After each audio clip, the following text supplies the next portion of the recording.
ঈদের দিনের মূল আকর্ষণ হচ্ছে সকালে নামাজে যাওয়ার জন্য। এদিকে আলমাস ঘুম থেকে উঠতেছিল না, ওকে ডাকতেছিলাম, ও উঠতেছিল না, খুব বিরক্ত। ওকে জোর করে ডাকলাম, কারণ ঈদের নামাজে যাবে না, তা কী করে? তা তো ওর ছেলে মানুষ। ও সেই কান্না করতেছিল, ওকে তুললাম জোর করে। তো তুলে ওকে গোসল করে রেডি করে দিলাম। ওর বাবাও রেডি হয়ে গেছে, ওদেরকে আতর মাখাই দিচ্ছে, ও আতর মাখতেছে। খুব সুন্দর মুহূর্তটা, কি দারুণ একটা মুহূর্ত, তাই না? এরই মধ্যে আমি ওকে একটু খাওয়াই দিচ্ছি, তা কারণ একটু মিষ্টি মুখ না করে নামাজে যাবে তা কী করে হয়, তাই না? এরই মধ্যে ওকে সুন্দর রেডি হয়ে গেল দুজনে।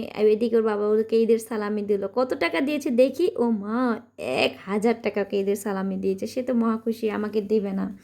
আর ছেলের সালামি মানে তো মায়ের সালামি, বুঝেন না? এদিকে ওরা বের হয়ে গেল রুম থেকে। অসাধারণ মুহূর্তটা, আলমাসের ঘুম তবুও ভাঙেনি, হামি দিচ্ছে। এদিকে ওরা বের হয়ে যাচ্ছে, গেট থেকে বের হইলো। আমি তো যত দূর দেখা যায় তত দূর দেখছি। কি যে ভালো লাগে আমার দেখতে এই মুহূর্তটা, ওরা যখন ঈদের নামাজে যায়, আমি যত দূর দেখা যায় তত দূর দেখে থাকি, অতটুক সময় দাঁড়ায় থাকি বাইরে, ওরা যতক্ষণ যায়। কি যে আমাকে ভালো লাগে এই মুহূর্তটা, সত্যি বলে বুঝাইতে পারবো না। অসাধারণ থাকে সেই মুহূর্তটা।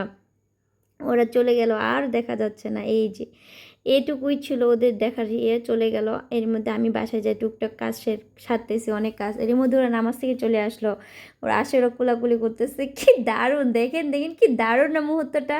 কি সুন্দর করে ওরা বাবা ছেলে মিলে ঈদ মোবারক করতেছে।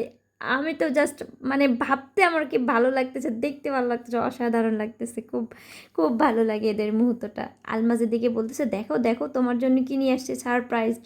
ও ঈদের নামাজে যায়, আমার জন্য এই সারপ্রাইজটা নিয়ে এসেছে ও। তা আমি বললাম, তোমার বাবা কি নিয়ে এসেছে? তুমি তো এই সারপ্রাইজটা নিয়ে এসেছো, তোমার বাবা আমার জন্য কি সারপ্রাইজটা নিয়ে আসছে দেখি। ওর বাবা আমাকে 2টা আইসক্রিম ধরাই দিয়ে বলতেছে, এই নাও, এটা তোমার জন্য নিয়ে আসছি। এ আবার ডেট দেখে নিল, ডেট ঠিক আছে কিনা। ও খুব স্বাস্থ্য সচেতন, ডেট ঠিক আছে কিনা দেখে নিল, সারপ্রাইজটা দিল। ওর বাবা আমার জন্য আইসক্রিম নিয়ে এসেছে, ছেলে হচ্ছে সারপ্রাইজ গিফট নিয়ে এসেছে, যদিও সেটা ওরই, সব ওরই। বলতেছে একটা তোমার, একটা আমারও, আবার বন্টন করে দিচ্ছে। খুব খুশি, নামাজ থেকে আসে খুব খুশি হয়ে গেছে। ওর বাবা আমাকে তখন ঈদের সালামি দিচ্ছে, এ তখন ঈদের সালামি দেয়নি।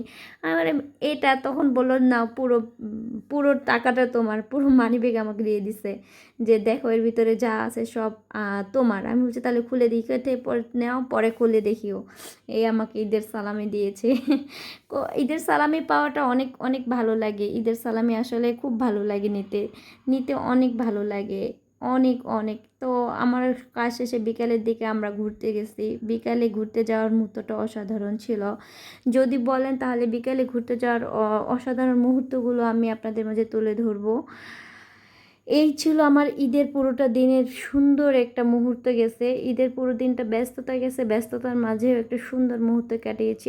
এত ভিড় ছিল, গাড়ি ঢুকতেই পারতেছিল না। প্রায় 1 থেকে 1.5 কিলোমিটার জ্যাম ছিল। এত জ্যাম ছিল যে সেদিন ঘুরতে যাওয়ার ইয়েতে আমিও তো মানে ভাবতেই পারতেছি না যে এত মানুষ এখানে আসছে। আমরা যে গাড়িতে উঠছি, গাড়িওয়ালা বলতেছিল যে এখানে প্রায় 3 লক্ষ মানুষ আজকে ঘুরতে আসছে।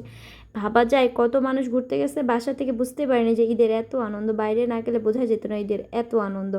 ধন্যবাদ সবাইকে।